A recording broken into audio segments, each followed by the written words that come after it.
Esses livros formam uma linha do tempo, onde todos os outros livros se encaixam. Eles que nós precisamos seguir e destacar para entender a Bíblia completamente. Entender ainda que isso é uma linha familiar, como eu falei, como uma grande árvore genealógica.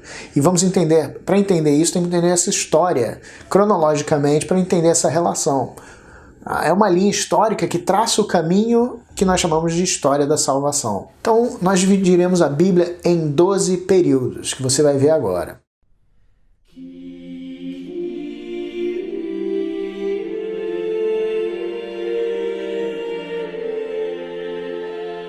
O primeiro tema importante a destacar aqui no capítulo 4 é o tema da primogenitude.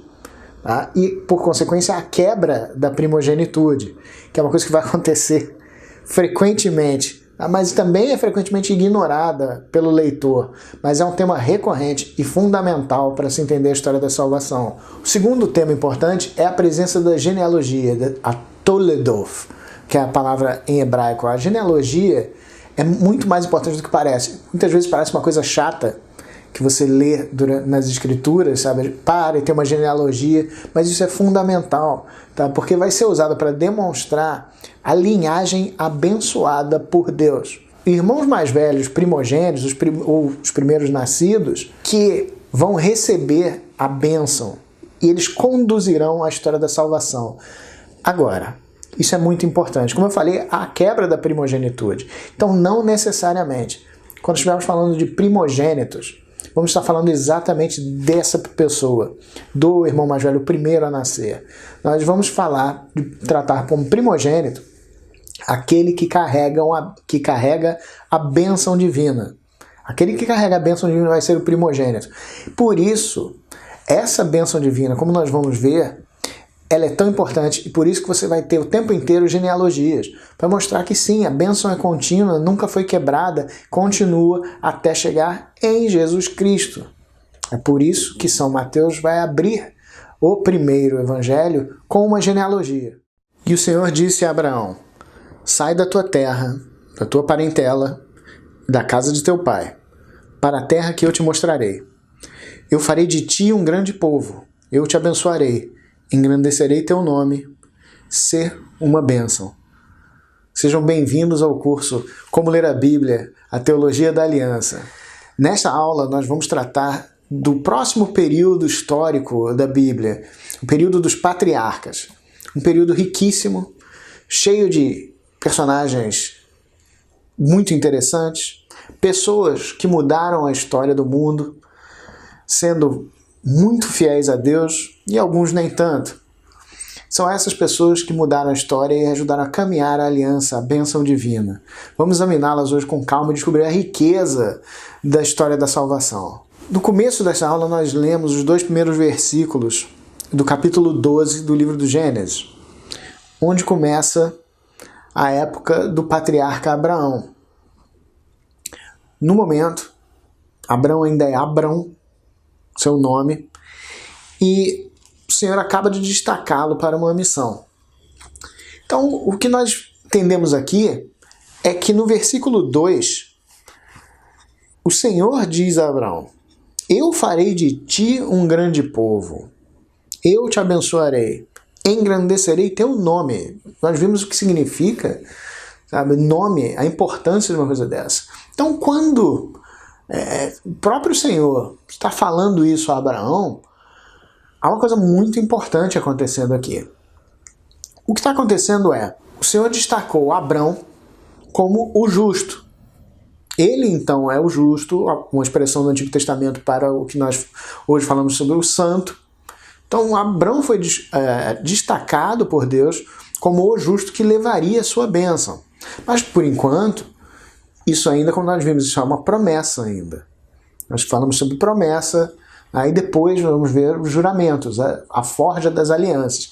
Então o que acontece? Como sempre, nós vamos ver também, podemos adiantar, nós veremos testes acontecendo, porque infelizmente as pessoas, mesmo os santos, são pecadores e eles podem cair. Então a gente tem que lembrar um segundo, voltar um capítulo, ainda para o período do princípio do mundo. Em Gênesis 11, nós vimos o episódio da Torre de Babel. E depois Vendo esse episódio, como nós dissemos sobre a separação das famílias, a impressão que tem é de que o povo de Deus ainda estaria espalhado, desunido, perdido. Mas o que nós vimos no começo do capítulo 12 é que Deus promete a Abraão e reafirma então o seu desejo de que o povo se una. Deus está dizendo que ele vai formar em Abrão um grande povo. O que é isso? Ele está reafirmando, o Senhor está reafirmando que ele quer a sua família unida. A luta vai começar novamente para unir a família divina. No capítulo seguinte, em Gênesis 13, nós vemos Abrão sair da sua terra, que era em Ur da Caldeia, ou Ur dos Caldeus, para ir em direção à terra prometida por Deus.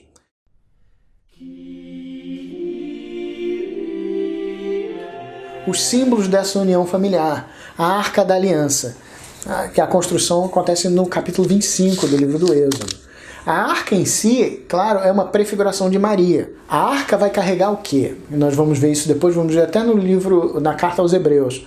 A arca vai carregar a palavra de Deus, o maná do céu, o pão da vida e o cajado de Arão, que é o símbolo do sumo sacerdote. Cristo é a palavra de Deus. Cristo é a palavra viva, o verbo feito carne. A lei é cumprida nele e nele se eleva. E então isso prefigura Cristo. Cristo é o pão da vida, como nós vamos ver em João 6. E o cálice da salvação. O maná do céu a Cristo prefigura. E Cristo é o sumo sacerdote real da ordem de Melquisedeque, que a todos abençoa.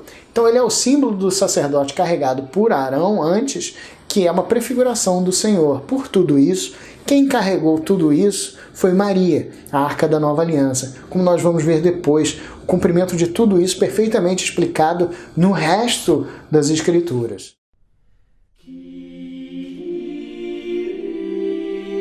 Então, a gente vai ver esse tipo de envio para todas as tribos também no primeiro livro de Samuel, no capítulo 11. Nós vamos ver no primeiro livro dos Reis, também no capítulo 11, versículos 30 a 39.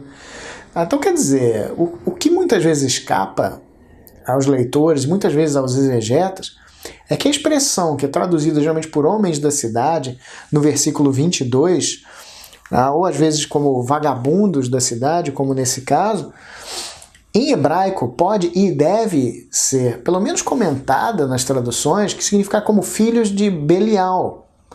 Isso demonstra uma indescritível depravação. O que está acontecendo aqui não são só vagabundos, não são só pessoas, são idólatras da pior espécie, tá? Que estão fazendo coisas terríveis, abusando sexualmente, é uma coisa que sempre vem em seguida, tá? Da depravação, o afastamento das leis morais. Então é isso que você tem que entender aqui sobre isso. São idólatras que estão causando todo esse mal. Na segunda carta aos Coríntios, capítulo 6, São Paulo vai fazer diversos alertas sobre essa relação específica com esse demônio Belial, um exemplo, às vezes traduzido como Beliar. Tá? Nos versículos 15 nós vamos ver que acordo entre Cristo e Belial, que relação entre o fiel e o incrédulo. Tá? Então quer dizer, aqui nós estamos vendo principalmente entre o fiel e o idólatra. Tá? O fiel e o pagão, aquela pessoa que não é só não acredita, mas como é contra. Tá? A pessoa que causa mal. A relação entre Belial e o incrédulo pode parecer que nós devemos nos afastar das pessoas que não têm fé. O contrário, nós temos que estar com a pessoa que não tem fé para passar a fé. Mas aqui é muito mais que isso. São Paulo está falando qual é a relação de Cristo com Belial, das pessoas que são contra a fé, se opõem à fé de forma violenta.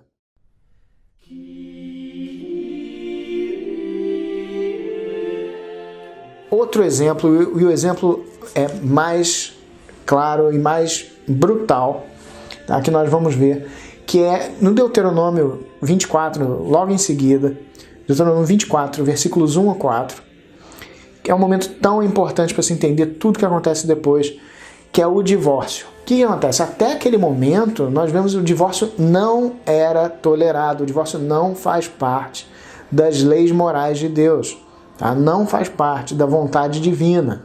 Nunca foi o ideal divino.